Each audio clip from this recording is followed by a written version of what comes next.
कभी कभी डर बाहर से नहीं हमारे अंदर से उठता है। और जब वो डर हर रात थोड़ा और करीब आने लगे तो फर्क मिट जाता है हकीकत और वहम के बीच। क्या तुम उस पल के लिए तैयार हो जब तुम्हें लगे कि जो दिख रहा है वो सच नहीं और जो सच है वो कभी दिखेगा नहीं। नमस्कार दोस्तों, मैं हूं आपकी आवाज़ रात की आवाज़ में। तो चलिए शुरू करते हैं इस सीरीज़ का पार्ट 4, 13वीं मंजिल, वो जो हर रात करीब आता जा रहा है। रवि की आंख एक बार फिर उसी समय खुली। रात 3:07 पर। कमरे में अजीब सी नमी थी, जैसे दीवारें खुद पसीने से भीग रही हों। आईना हल्का हल्का धुंधला था, जैसे किसी ने अभी अभी उस पर सांसें छोड़ी हों। उसने खुद को समझाने की कोशिश की, शायद एसी का मॉइस्चर होगा या मेरी आंखों का दम। लेकिन लगातार तीसरी रात एक ही समय पर जागना, हर बार वही सन्नाटा, वही हल्की खुसर फुसर की आवाज़ें।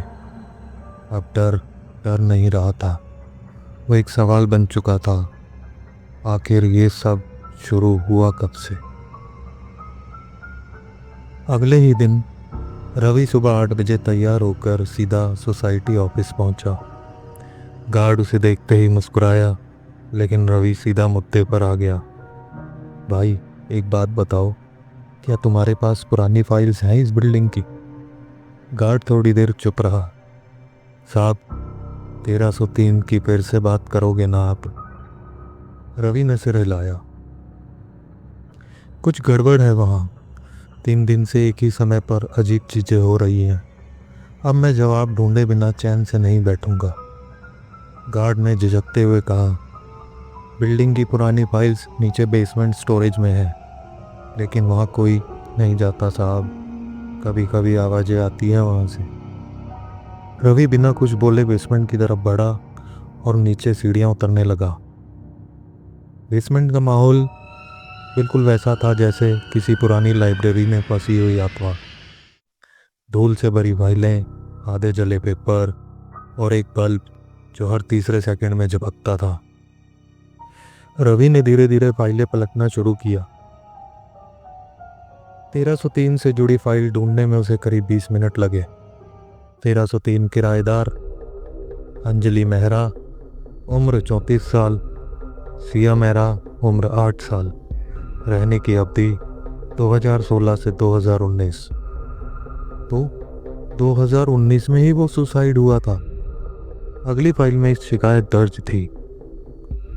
1303 से रात को बच्चे के रोने की आवाज़ आती है, जबकि वो फ्लैट खाली है। तारीख मार्च 2018। रवि की सांसें थम सी गई। मतलब सुसाइड से पहले ही वहाँ कुछ गड़बड़ थी। तभी किसी ने धीरे से कान में कुछ फुसफुसाया। वो अब भी रोती है। रवि ने एकदम मुड़ के देखा, कोई नहीं। फाइलें समेटते हुए उसकी नज़र एक कोने में पड़े पुराने मकान किराएदार रजिस्टर पर पड़ी। उसने उसे खोला और देखा कई नाम, तारीखें, और उनमें से एक नाम पे उसकी नज़र ठहर गई। श्री केशव नारायण, 2010 से 2014, फ्लैट 1303। रवि अब उस नाम के सहारे पास की कॉलोनी पहुंचा, जहां गार्ड के मुताबिक कुछ पुराने रेजिडेंट्स शिफ्ट हो चुके थे। दरवाज़ा एक बुजुर्ग ने खोला। सफ़ेद बाल, झुकी पीठ और निगाहें अब भी तेज। आप केश नारायण हैं? हाँ बेटा, मैं ही हूँ, लेकिन तुम कौन हो? रवि ने संक्षेप में सब कुछ बताया। अपने फ्लैट 1304 में हो रही घटनाएं, रात 3:07 की बात और बेसमेंट में मिली फाइलें। श्री केशव कुछ देर चुप रहे, फिर बोले, बेटा, हमने 1303 में 4 साल बिताए हैं, लेकिन हर दिन किसी सज़ा की तरह था। हमारी पोती कहती थी, एक आंटी उसे नींद में कहानी सुनाती है और कभी कभी खिलौने ला कर रखती हैं। दीवारों पर कभी कभी खून जैसे धब्बे दिखते थे और बिजली अपने आप बंद हो जाया करती थी। रवि हैरान रह गया। तो आपने सोसाइटी को छोड़ दी? क्योंकि एक रात हमारी पोती बालकनी की रेलिंग पर खड़ी मिली थी। जब हमने पूछा तो वो बोली, आंटी कह रही थी कि नीचे चलो, वहाँ झूला है। उस दिन के बाद हम वहाँ नहीं रुके। रवि ये सब सुनकर हैरान था और वो वहाँ से निकला और अपने फ्लैट पर आ गया। रात के 2:45 हो चुके थे। रवि अपने कमरे में बैठा सब कुछ जोड़ने की कोशिश कर रहा था। हर किराएदार ने किसी औरत और बच्चे का जिक्र किया है। 2018 में भी वही आवाज़ें दर्ज हुई थी और अब वही सब रवि के साथ हो रहा था। वो आईने के सामने बैठा, आंखें बंद की और बुदबुदाया, अगर तू है सामने आ, मैं अब भागूंगा नहीं। कमरे का तापमान गिरने लगा। आईना फिर से काला होने लगा और उसमें एक आकृति उभरने लगी। इस बार वो लड़की कुछ कह नहीं रही थी, बस रवि की आंखों में झांक रही थी। फिर अचानक एक सरसराहट सी सुनाई दी। रवि ने पलटकर देखा, उसका दरवाजा खुला हुआ था। रवि सीधा बाहर निकला और पहली बार 1303 का दरवाजा थोड़ा सा खुला हुआ मिला। धीरे धीरे उसने उसे धक्का दिया। अंदर अंधेरा था और हवा की गंध जैसे किसी पुरानी किताब के पन्नों से आ रही हो। कमरे के बीचों बीच एक छोटा सा म्यूजिक बॉक्स रखा था। उसने जैसे ही उसे छुआ, बॉक्स अपने आप बजने लगा। लोरी जैसी कोई धुन, धीमी, डरावनी। और फिर एक हल्की सी आवाज आई, पापा, मुझे डर लग रहा है। रवि की सांसें तेज चल रही थी। फ्लैट 1303 का दरवाज़ा पूरी तरह खुल चुका था। वो अब अंदर था। टाइम हुआ था 3:16। कमरा पुराना था, लेकिन किसी ने हाल ही में सफाई की हो जैसे। जमीन पर धूल नहीं थी, पर्दे ठीक से लगे हुए थे और कोनों में दिए जैसी रोशनी टिमटिमा रही थी। और जो चीज़ सबसे ज़्यादा चुभ रही थी वो थी दीवार पर टंगी एक तस्वीर। उसमें एक औरत थी, वही औरत जिसे रवि ने आईने में देखा था, और उसके साथ एक छोटी बच्ची। दोनों मुस्कुरा रही थी। नीचे लिखा था, माँ और सिया, हमारी दुनिया। रवि की आंखों में एक बेचैनी फैल गई। उसने चारों ओर देखा और फिर उसकी नज़र पड़ी उसी म्यूजिक बॉक्स पर जो कमरे के बीचों बीच रखा था। बॉक्स अभी भी चल रहा था, धीमी धीमी लोरी जैसी धुन, और जैसे हर नोट उसके दिमाग में उतर रहा हो, पापा मुझे डर लग रहा है। ये आवाज़ अब और भी साफ सुनाई दे रही थी। रवि ने चारों ओर देखा, कोई नहीं। और फिर उसने कमरे की बाई दीवार की तरफ देखा।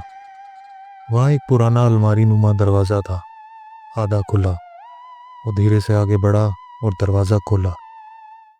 अंदर एक छोटा सा कमरा था। दीवारों पर बच्चों की ड्राइंग्स बनी थी, सूरज, बादल, फूल और एक घर।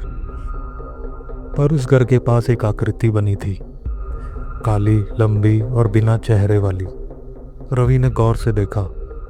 हर तस्वीर में वो आकृति बार बार आ रही थी। क्या ये किसी बच्चे ने खुद बनाया था? एक कोने में एक पुराना टेडी बियर पड़ा था और उसकी आंखें काली पड़ी थी, जैसे उनमें कुछ भर गया हो। रवि पीछे मुड़ा ही था कि दीवार पर लिखे शब्दों पर उसकी नज़र पड़ी, वो रात में आती है और फिर कभी जाने नहीं देती। रवि धीरे धीरे से अपने फ्लैट की ओर बढ़ा और अपने फ्लैट में जाकर बैठा। चेहरे पर थकान नहीं थी, बल्कि एक अजीब सी शांति थी। अब वो सिर्फ डर नहीं रहा था, वो उस डर को समझने की कोशिश कर रहा था। बैठते ही उसने अपनी डायरी निकाली और जो कुछ देखा लिखा। 1303 की औरत का नाम अंजलि, बेटी का नाम सिया, दीवारों पर ड्राइंग्स और अजीब आकृति, म्यूजिक बॉक्स और बच्चों की आवाज़। और सबसे बड़ा सवाल, क्या मेरा दिमाग अब भ्रम की तरफ बढ़ रहा है? उसने अपनी आंखें बंद की और पहली बार एक अंदर की आवाज आई, क्या डर बाहर है या तो खुद डर बन चुका है। अगली सुबह रवि सीधे दिल्ली के न्यूज़ ऑफिस गया। उसने पुरानी न्यूज़ फाइल्स खंगालनी शुरू की। साल 2019 से जुड़ी सारी खबरें टेबल पर फैला दी। 10 जुलाई 2019, माँ बेटी की आत्महत्या से हाई राइज सोसाइटी में सनसनी। रिपोर्ट में लिखा था, पड़ोसियों के मुताबिक औरत डिप्रेशन में थी। बेटी सिया अक्सर अकेले में बातें करती थी। पुलिस ने मामला सुसाइड करार दिया। रवि गहराई से पढ़ता गया, लेकिन फिर उसकी नज़र एक लाइन पर अटक गई। पड़ोसी के मुताबिक लड़की अक्सर शैडो आंटी से बात करती थी और खिड़की के पास बैठी दिखती थी। रवि चौंक गया। Shadow aunty? तो क्या ये कोई आत्मा थी या मानसिक भ्रम? और अगर भ्रम था तो अब मेरे साथ क्यों हो रहा है? उसे लगा जवाब मिल रहा है, लेकिन सवाल और गहरे होते जा रहे हैं। उस रात रवि आईने के सामने बैठा रहा। मिरर में कुछ नहीं दिख रहा था, सब शांत। पर अचानक उसकी नज़र मिरर के कोने में गई। वहाँ किसी ने उंगली से कुछ लिखा था जो धुंध में उभर रहा था। क्या अब तुम समझे कि वो सिर्फ मेरा नहीं, तुम्हारा भी हिस्सा है? रवि का शरीर अकड़ गया। उसने खुद को देखा और पहली बार उसे लगा कि वो अकेला नहीं है। उसके पीछे कोई खड़ा था। रवि ने मिरर की तरफ देखा। वहाँ उसका चेहरा था, पर आंखें काली थी। वो चीख पड़ा, पीछे मुड़ा, लेकिन वहाँ कोई नहीं था। उसका सिर घूमने लगा। हर चीज़ दो दो दिखने लगी, कमरा, दीवारें, तस्वीरें, सब में कोई परछाई जुड़ी हुई थी। क्या मैं सच में पागल हो रहा हूँ, या क्या वो डर मेरे अंदर बस गया है? रवि जमीन पर गिर पड़ा। अंधेरा छाने लगा, लेकिन तभी एक आवाज आई, रवि। धीमी और जानी पहचानी। उसने आंखें खोली और देखा 1303 की वही बच्ची सिया उसके सामने खड़ी थी। सुबह के 9 बज चुके थे। रवि चौंक कर उठा और उसने देखा कि वो अपने बेड पर सो रहा था। उसे रात का वो सब याद आया कि वो तो बाथरूम में गिर पड़ा था। उसे आगे का कुछ भी याद नहीं था। वो जल्दी से उठा, तैयार हुआ। एक पता जो उसने सोसाइटी ऑफिस की फाइल में से निकाला था, विजय राठी, C45, राजनगर, सेक्टर 8। रवि ने स्कूटर उठाया और उस पते की तरफ चल पड़ा। दिल्ली की उमस भरी दोपहर थी, पर रवि के माथे पर जो पसीना था वो गर्मी से नहीं, डर और बेचैनी से था। करीब 1 घंटे बाद वो एक पुरानी कॉलोनी के बाहर खड़ा था। कॉलोनी के मकान पुराने जमाने के दिखते थे। पपड़ी उखड़ी हुई दीवारें, जंग खाए गेट्स और हर घर में जैसे एक अजीब सी खामोशी। उसने गेट पर लगी बेल दबाई। कौन है? अंदर से खांसते हुए एक आवाज़ आई। सर, आप विजय राठी हैं? मैं हाई राइज सोसाइटी से आया हूँ। फ्लैट 1303 के बारे में कुछ जानना चाहता हूँ। कुछ पल खामोशी रही, फिर गेट खुला। सामने एक बूढ़ा आदमी खड़ा था, झुकी हुई कमर, आंखों पर मोटा चश्मा और गहरी झुर्रियों में छिपी एक सिहरन। 1303, अंदर आओ। रवि अंदर गया। ड्राइंग रूम में सिर्फ एक पुरानी सी टेबल और 2 कुर्सियां थी। दीवारों पर धूल जमी थी और एक कोने में भगवान की फटी हुई तस्वीर लगी थी। विजय राठी बैठ गया और धीरे धीरे बोला, 1303, उस फ्लैट ने मेरी जिंदगी बदल दी थी। रवि ने तुरंत पूछा, आप वहाँ कितने साल रहे थे? बस 4 महीने, पर उन 4 महीनों में मैंने जितना डर देखा शायद पूरी जिंदगी में नहीं देखा। वो गहरी सांस लेता है और फिर बोलना शुरू करता है। मैं 2004 में उस फ्लैट में शिफ्ट हुआ था। शुरुआत में सब ठीक था, पर तीसरे हफ्ते से कुछ अजीब होने लगा। रात के 3 बजे अक्सर किसी बच्चे के रोने की आवाज़ आती। ऐसा लगता जैसा कोई बगल में खड़ा है। मैंने एक दिन सीसीटीवी लगवाने की सोची और उस रात वो पहली बार दिखी। कौन? एक औरत, बाल बिखरे हुए, आंखें बिल्कुल सूनी, सीधा कैमरे में देख रही थी। पर असली डर तब लगा जब मैंने देखा कि वो फ्लैट के अंदर थी जबकि दरवाज़ा बंद था। रवि की रूह कांप गई। आपने किसी से शिकायत नहीं की? की थी, गार्ड्स को भी दिखाया, और अगले दिन सीसीटीवी फुटेज गायब थी। हार कर मैं वो फ्लैट छोड़कर चला आया। उस औरत के बारे में कुछ जानते हैं आप? नहीं, बस इतना पता चला था कि कुछ साल पहले वहाँ एक महिला ने आत्महत्या की थी अपनी छोटी बेटी के साथ।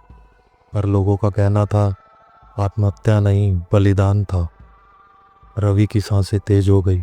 बलिदान? किस चीज़ का? विजय राठी चुप हो गया।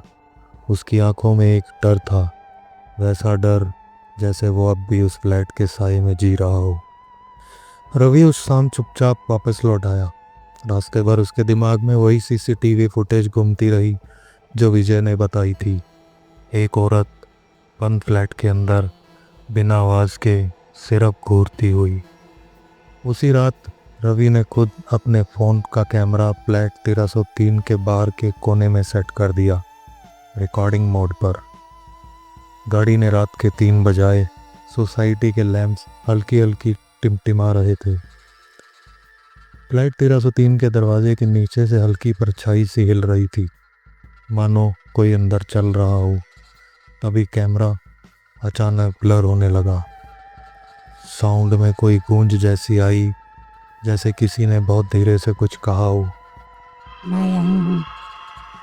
सुबह 5 बजे रवि ने रिकॉर्डिंग चेक की। कैमरे ने कुछ सेकंड के लिए पूरी तरह ब्लैक फ्रेम दिखाया, और फिर एक पल के लिए, बस एक सेकंड, किसी की आंखें कैमरे में झांक रही थी। वो इंसानी आंखें नहीं थी। रवि अब पूरी तरह हिल चुका था। क्या वो सब कुछ उसके साथ ही हो रहा है, या उसका दिमाग ही ये सब बना रहा है? उसने एक मनोचिकित्सक से मिलने का सोचा। डॉक्टर, मुझे लगता है कोई मेरे आसपास है। और कोई है नहीं। डॉक्टर ने सवाल किया, क्या कभी किसी को बताया आपने? बताया, पर कोई मानता नहीं। डॉक्टर मुस्कुराया। रियलिटी और इल्यूजन के बीच की दीवार बहुत पतली होती है रवि। कभी कभी हमारा दिमाग वो सब दिखाता है जो हम देखना नहीं चाहते। रवि सोच में पड़ गया, क्या वाकई कोई साया है, या ये सब मेरे डर की उपज है? क्या सच में फ्लैट 1303 में कुछ है, या रवि खुद अपनी मानसिक स्थिति से जूझ रहा है? कमेंट करके बताओ, साया असली है या सिर्फ दिमाग का धोखा? अगली सुबह रवि की नींद किसी तेज खटपट की आवाज़ से खुली। वो चौंक कर उठा, घड़ी पर नज़र डाली। सुबह के 5:17 हो रहे थे। कमरे में अजीब सी ठंडक थी और बालकनी की तरफ का दरवाज़ा खुला हुआ था। मैंने तो रात में दरवाज़ा बंद किया था, वो बड़बड़ाया। वो धीमे कदमों से बालकनी की ओर बढ़ा। बाहर पूरी सोसाइटी नींद में डूबी हुई थी, लेकिन 1303 के दरवाजे की तरफ नज़र जाते ही उसका दिल धड़कने लगा।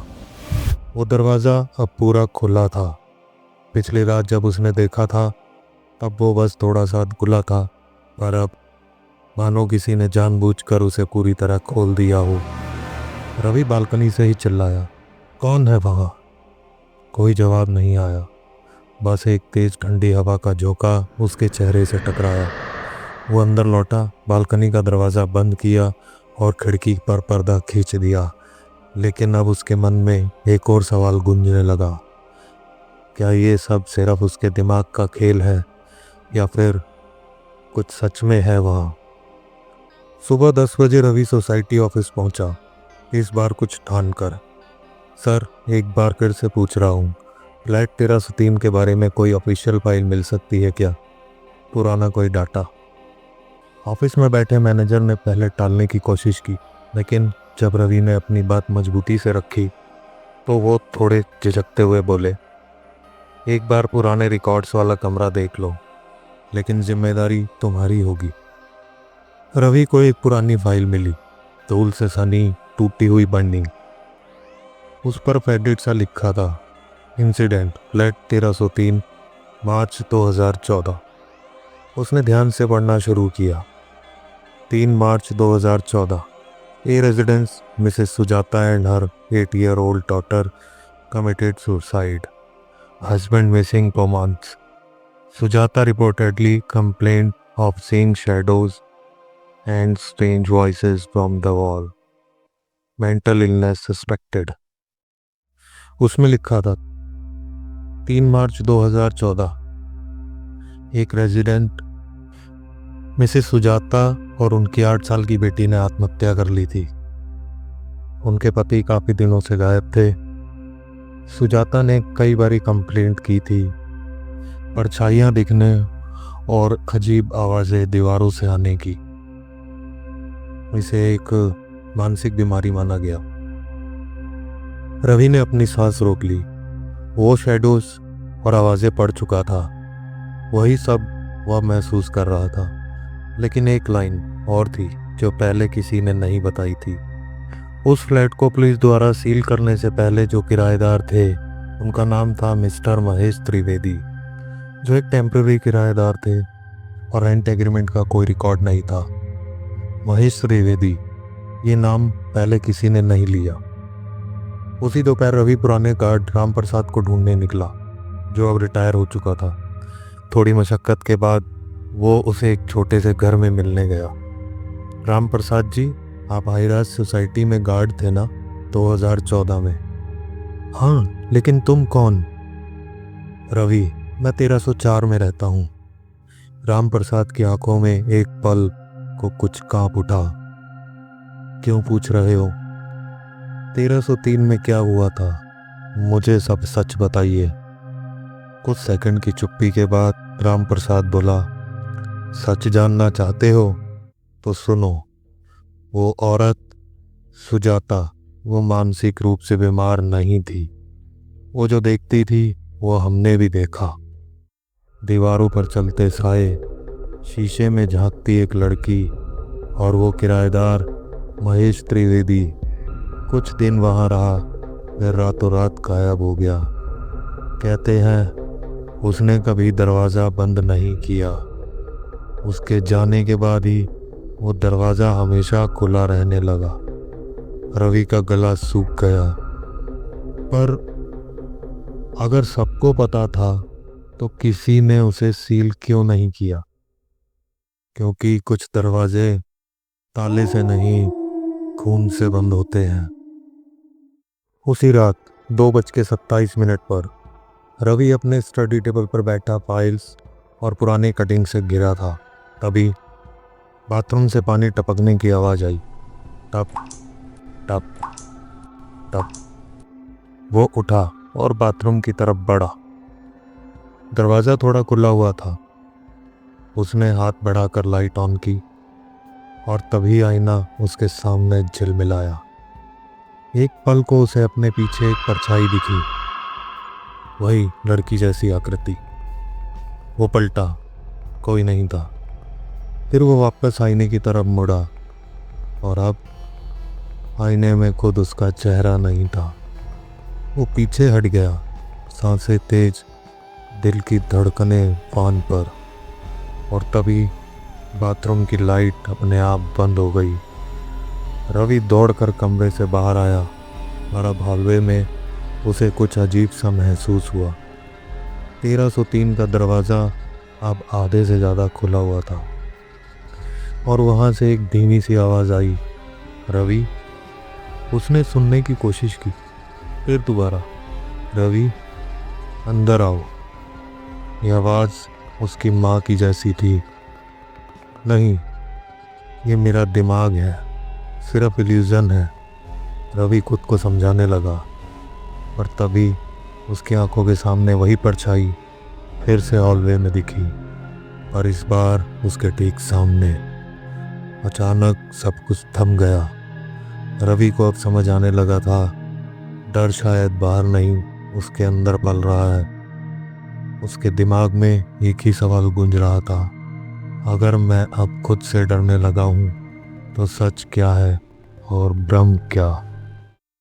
अगली सुबह रवि ठीक 8 बजे उठ गया।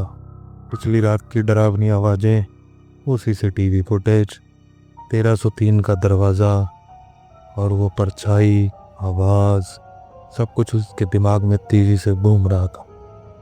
अब वो किसी भी हाल में सिर्फ डरा हुआ किरदार नहीं रहना चाहता था।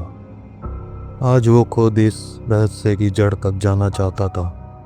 रवि ने बिना समय गंवाए फ्रेश होकर सोसाइटी ऑफिस का रुख किया। उसके हाथ में डायरी थी और दिमाग में सिर्फ एक सवाल, सच क्या है। सोसाइटी ऑफिस में वही बुजुर्ग गार्ड बैठा था, कमल सिंह। रवि ने कहा, कमल जी, मैं जानता हूँ आप बहुत कुछ जानते हो, पर अब मुझे कोई नई कहानी नहीं चाहिए, मुझे सच चाहिए। अगर आपने नहीं बताया तो मैं पुलिस में जाऊंगा। कमल सिंह की आंखों में एक पल को झिझक आई, फिर उसने गहरी सांस लेते हुए कहा, 1303। उस कमरे के पीछे जो कहानी है वो इतनी सीधी नहीं है बेटा। रवि आगे झुक गया। बताइए, मैं सुनने को तैयार हूँ। कमल बोला, करीब 10 साल पहले उस फ्लैट में रहने आए थे एक आदमी, विक्रम अवस्थी। सरकारी अधिकारी था। उनकी पत्नी का नाम था अनु और एक छोटी गुड़िया बेटी का नाम था नेहा। सब ठीक चल रहा था, लेकिन धीरे धीरे लोगों को अजीब चीजें महसूस होने लगी, जैसे बालकनी से कोई बच्चा झांक रहा है, देर रात पियानो जैसी आवाजें आना। रवि की आंखें चौड़ी हो गई। पर ये सब तो उनके मरने के बाद हुआ होगा ना। कमल ने धीरे से कहा, नहीं, ये सब उनके मरने से पहले शुरू हुआ था। और एक रात विक्रम अवस्थी ने अपनी डायरी में लिखा, इस कमरे में कोई है जो अब हम में से नहीं है, लेकिन हमें छोड़कर भी नहीं गया। उसके 2 दिन बाद माँ और बेटी की लाश मिली और विक्रम वो कभी मिला ही नहीं। रवि को जैसे सिर में तेज झटका लगा। क्या मतलब, विक्रम गायब हो गया? हाँ, कमल बोला, ना बॉडी मिली ना कोई खबर। बस एक रात वो घर में था, सुबह वो था ही नहीं। रवि ने अब और रुकना ठीक नहीं समझा। कमल जी, क्या आप जानते हैं किसी ऐसे इंसान को जब बाद में उस फ्लैट में रहा हो? कमल कुछ देर चुप रहा, फिर फाइलों में एक नाम ढूंढते हुए बोला, हाँ, एक बार सोसाइटी वालों ने कोशिश की थी। मनीष त्रिपाठी नाम का वो बंदा 2 महीने वहां रहा था, लेकिन फिर अचानक शहर छोड़ गया। रवि की आंखों में अब एक नई चमक थी। ये था उसका अगला सुराग। रवि ने फोन में Manish Tripathi high rise society search किया। थोड़ी देर की मेहनत के बाद एक पुरानी फेसबुक प्रोफाइल मिली। आखिरी पोस्ट 4 साल पुरानी, पर शहर के किसी कोने में द्वारका सेक्टर 8 का जिक्र था। रवि ने टैक्सी बुक की और दोपहर तक उस इलाके में पहुंच गया। 4 घंटे की खोजबीन के बाद एक पान वाले ने कहा, हाँ साहब, त्रिपाठी जी ऊपर वाले मकान में रहते हैं। कुछ अजीब किस्म के आदमी हैं, रात को खुद से बातें करते हैं। रवि ने बेल बजाई। दरवाज़ा एक बूढ़े आदमी ने खोला। आंखों में घबराहट थी और आवाज़ में थकावट। आप मनीष त्रिपाठी हैं? रवि ने पूछा। हाँ। बुजुर्ग की सांस फूली हुई थी। कौन हो तुम? मैं हाई राइज सोसाइटी से आया हूँ, फ्लैट 1304 में रहता हूँ, आपके पड़ोस वाला फ्लैट। ये सुनते ही मनीष कांप गया। उसने दरवाज़ा पूरी तरह खोला और रवि को अंदर बुलाया। कमरा छोटा सा था, दीवारें धुंधली और खिड़कियों पर पर्दे हमेशा के लिए बंद। मनीष धीरे से बैठ गया और बोला, तुम भी सुनते हो ना वो आवाज़ें? वो जो रात में खिड़की से आती हैं, वो परछाई जो वॉशरूम के आईने में दिखती है। रवि चौंक गया। ये वही चीज़ें थीं जो वो खुद महसूस कर चुका था। मैं वहाँ सिर्फ 2 महीने रहा, मनीष बोला। हर रात कोई खिड़की के बाहर से मुझे घूरता था। हर सुबह आईने में मेरे पीछे कोई परछाई दिखती थी और एक दिन मैंने देखा मैं अपने ही शरीर से बाहर था। रवि की सांसें तेज हो गई। क्या मतलब मनीष की आंखें पथरा गई। मैंने खुद को सोते देखा और तब मुझे समझ आया कि ये डर घर का नहीं है, ये डर मेरा अपना है। 1303 वो तुम्हारे मन की सबसे छिपी परत को बाहर निकालता है। रवि उठ खड़ा हुआ। उसने निश्चय किया कि वो उस फ्लैट में वापसी करेगा, और इस बार डर कर नहीं बल्कि उस कमरे की आखिरी परत खोलने के लिए। पर जैसे ही दरवाजे तक पहुंचा, मनीष ने पीछे से आवाज़ दी, रवि, क्या तुम कभी सोचते हो कि वो लड़की जो खिड़की से दिखती है वो असल में बाहर है या तुम्हारे अंदर? अगर डर सिर्फ डर होता तो हर कोई एक जैसा डरता, पर जब तुम डरते हो तो क्या वो डर तुम्हारी पहचान बनता जा रहा है? रवि के कदम रुक गए। इन सवालों ने उसकी सोच को हिला दिया था। अगली सुबह रवि फिर 7 बजे ही उठ गया। पिछली रात उस किराएदार की बातों ने उसकी नींद उड़ा दी थी। डर कभी बाहर नहीं होता, वो तो बस तुम्हारे भीतर की किसी टूटी हुई चीज़ को बाहर लाने का बहाना ढूंढता है। रवि ने तय कर लिया था, जब आखिरी बार उसे 1303 के रहस्य का सामना करना ही होगा, लेकिन इस बार बिना किसी कैमरे, बिना किसी गार्ड के, अकेले। सुबह 9:45 पर वो फिर सोसाइटी ऑफिस पहुंचा और वहां मौजूद वॉचमैन से सीधा सवाल किया, क्या यहाँ कोई और है जिसने फ्लैट 1303 में कुछ महसूस किया हो, देखा हो कुछ अजीब? वॉचमैन ने पहले तो टालने की कोशिश की, लेकिन फिर धीमे से बोला, साहब, 5 साल पहले एक और बंदा यहाँ शिफ्ट हुआ था, 1304 में ही। उसकी भी हालत कुछ वैसी ही हो गई थी जैसी आपकी। उसे रात में कोई लड़की दिखती थी और फिर वो तो किसी को बिना बताए बस एक रात गायब हो गया। रवि का दिल जोर से धड़क उठा। नाम क्या था उसका? यही तो किसी को पता नहीं चला। पेपर्स में नाम राकेश था, लेकिन वो असली था या नकली कोई नहीं जानता। रवि अब तय कर चुका था, वो अकेले ही उस फ्लैट में दोबारा जाएगा। सुबह 11 बजे रवि 1303 के बाहर पहुंचा। दरवाज़ा अभी थोड़ा खुला था, लेकिन इस बार रवि को डर नहीं लगा। उसके हाथ में अब कोई कैमरा नहीं था, बस एक आईना और उसकी अपनी छाया। धीरे से उसने दरवाज़ा धकेला और वो खुल गया। घर वैसा ही था, सुनसान, धूल भरा और ठंडा, लेकिन आज कुछ अलग था। उसका ध्यान दीवार पर लगे आईने की दरार पर गया। वही आईना जिसमें पहले कभी लड़की की परछाई दिखी थी, लेकिन आज उसमें कोई और चेहरा था। वो खुद था, लेकिन मुस्कुराता हुआ। रवि ठिठक गया। उसके कानों में आवाज़ गूंजी, तुम ही तो हो जिसने हमें बुलाया, हर रात करने की चाह में हमें खुद से करीब लाया। अब क्यों पीछे हट रहे हो? रवि चिल्लाया, कौन हो तुम?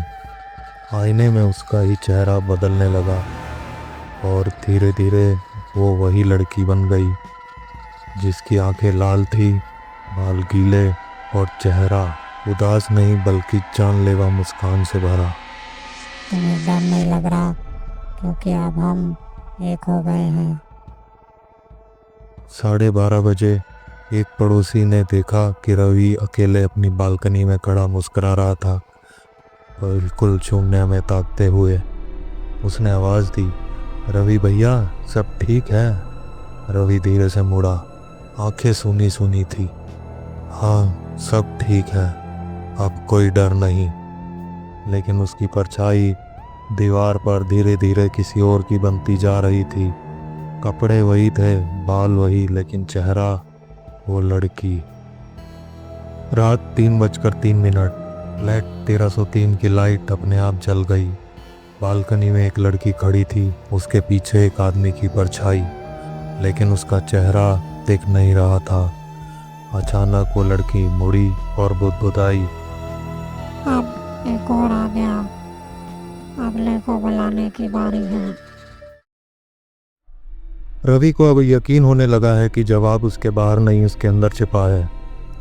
लेकिन क्या हर जवाब राहत देता है? जब आईना टूटेगा तो क्या वो खुद को पहचान पाएगा, या फिर वो भी बन जाएगा उस मंजिल का एक हिस्सा? वो 13वीं मंजिल जहाँ साया नहीं, साया ही सच है। जारी रहेगा इस खौफनाक सफर का अगला पड़ाव, 13वीं मंजिल पार्ट 5, आईना जो सच्चाई नहीं छुपाता। दोस्तों, अगर आपने पहले के 3 पार्ट नहीं देखे हैं तो चैनल में जाकर आप वो 3 पार्ट भी देख सकते हैं, जिससे कि आपको ये सीरीज़ अच्छे से समझ में आए और डर आपके और करीब आता जाए। लाइक करें, चैनल को सब्सक्राइब करें। धन्यवाद।